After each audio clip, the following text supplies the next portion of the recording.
Puzzle 72 by forum for puzzles.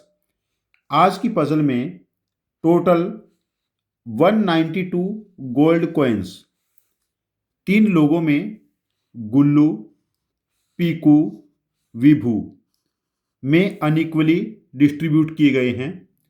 Initially गुल्लू के पास highest gold coins आ जाते हैं, देन पीकू के पास गोल्ड कॉइन्स होंगे और सबसे कम विभू के पास हैं। तो अपने गोल्ड कॉइन्स को इक्वल करने के लिए ये एक स्ट्रेटजी फॉलो करते हैं। अपने इनिशियल गोल्ड कॉइन में से गुल्लू पीकू के initial number of gold coins को 4 टाइम्स कर देता है। जैसे पीकू पे इनिशियली x गोल्ड कॉइन्स है, तो गुल्लू उसको 3x गोल्ड कॉइन्स और दे देगा, तो इसके पास 4 टाइम गोल्ड कॉइन्स हो जाएंगे। और गुल्लू के पास कुछ गोल्ड कॉइन्स बच जाएंगे। अब पीकू के गोल्ड कॉइन्स 4 टाइम हो चुके हैं, इसके पास हाईएस्ट गोल्ड कॉइन्स हो गए। तो पीकू अपने 4 टाइम गोल्ड कॉइन में से विभू के जो initial number of gold coins थे उनको 4 टाइम कर देता है। सपोज करो विभू के पास कुछ गोल्ड कॉइन्स हैं, उनका 3 टाइम और देने के बाद टोटल 4 टाइम्स हो गए, और पीकू के पास भी कुछ गोल्ड कॉइन्स बच गए। ये कुछ नंबर इनसे डिफरेंट हो सकता है।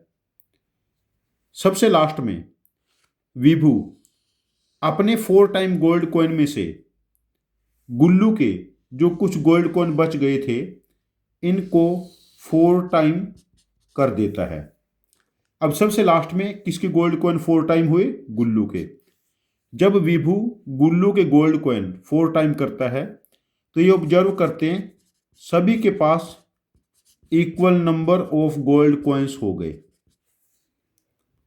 अब देखिए, गुल्लू ने पीकू के गोल्ड कॉइन को 4 टाइम किया, पीकू ने विभू के गोल्ड कॉइन्स को 4 टाइम किया, और विभू ने गुल्लू के गोल्ड कॉइन्स को 4 टाइम किया।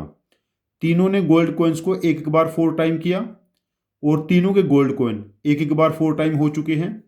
तो इस स्टेज पे सभी के पास जब equal number of gold coins हो गए, तो आप लोगों को ये बताना है मुझे स्टार्टिंग में गुल्लू के पास कितने गोल्ड कॉइन्स थे, पीकू के पास कितने गोल्ड कॉइन्स थे, और विभू के पास कितने गोल्ड कॉइन्स थे। मेरा सजेशन है, मेरा सॉल्यूशन देखने से पहले वीडियो को पॉज करके 5-7 मिनट स्पेंड करके आप अपने एक थॉट प्रोसेस डेवलप करें, और उसके बाद अपने थॉट प्रोसेस को, लॉजिक को मेरे सॉल्यूशन के साथ मैच करें और देखेंगे आपने कितना इफिशिएंटली सोचा है।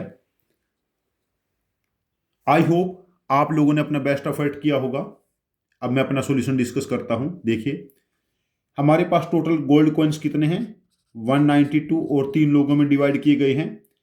सबसे लास्ट में सभी के पास 64 गोल्ड कॉइन्स है। अब हम उल्टा प्रोसेस स्टार्ट करते हैं। जिसने जितने गोल्ड कॉइन दिए थे वापस उसको दिलवा दो। सबसे लास्ट में गुल्लू के गोल्ड कॉइन्स 4 टाइम हुए। 4 टाइम होने से पहले इसके पास 16 गोल्ड कॉइन्स रहे होंगे।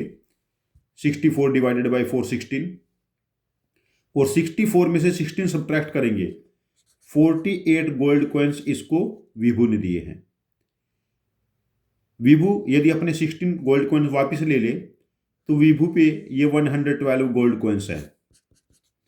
ये 112 विभू पे गोल्ड कॉइन्स कब बने? जब इसके गोल्ड कॉइन्स को पीकू ने 4 टाइम कराया था। तो 112 डिवाइडेड बाई 4, 28 गोल्ड कॉइन्स विभू के पास अपने थे, और 112 माइनस 28, 84 गोल्ड कॉइन्स इसको पीकू ने दिए थे। पीकू को हमने 84 गोल्ड कॉइन वापस करा दिए। तो पीकू के पास ये 148 गोल्ड कॉइन्स थे। कब? जब पीकू के गोल्ड कॉइन्स को गुल्लू ने 4 टाइम कराया था। अब इसका 1/4, 148 बाई 4, 37 गोल्ड कॉइन्स पीकू के पास अपने थे, और 148 माइनस 37, 100 गोल्ड कॉइन्स इसको किसने दिए थे? गुल्लू ने। गुल्लू के 111 गोल्ड कॉइन वापस करा दिए। तो गुल्लू के पास इनिशियली 127 गोल्ड कॉइन्स थे, पीकू के पास इनिशियली 37 गोल्ड कॉइन्स थे, और विभू के पास इनिशियली 28 गोल्ड कॉइन्स थे।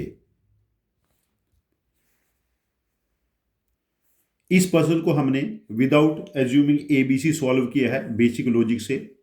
ये कोई पजल नहीं है, ये मैंने मैथमेटिक्स ओलंपियाड के क्वेश्चन को मॉडिफाई करके एक कहानी में कन्वर्ट किया, स्टोरी में कन्वर्ट किया इंटरेस्टिंग बनाने के लिए। यदि आपके पास इस पजल को करने का कोई डिफरेंट इफिशिएंट लॉजिक है, जो मेरे लॉजिक से डिफरेंट हो और इफिशिएंट हो विदाउट यूजिंग एबीसी, जैसे एबीसी एज्यूम करके मैथ में अलजेब्रा में कर लेते ऐसे नहीं, तो प्लीज़ आप अपने लॉजिक को कमेंट बॉक्स में पोस्ट करना, मैं आपके लॉजिक को समझूंगा। और यदि मुझे वो ज़्यादा एफिशिएंट लगता है तो मैं इस पजल का एक और वीडियो सोल्यूशन बना के इसको रिपोस्ट करूंगा। ये चैनल हम सब की लर्निंग के लिए है। Thank you very much for joining with us. Happy learning with us.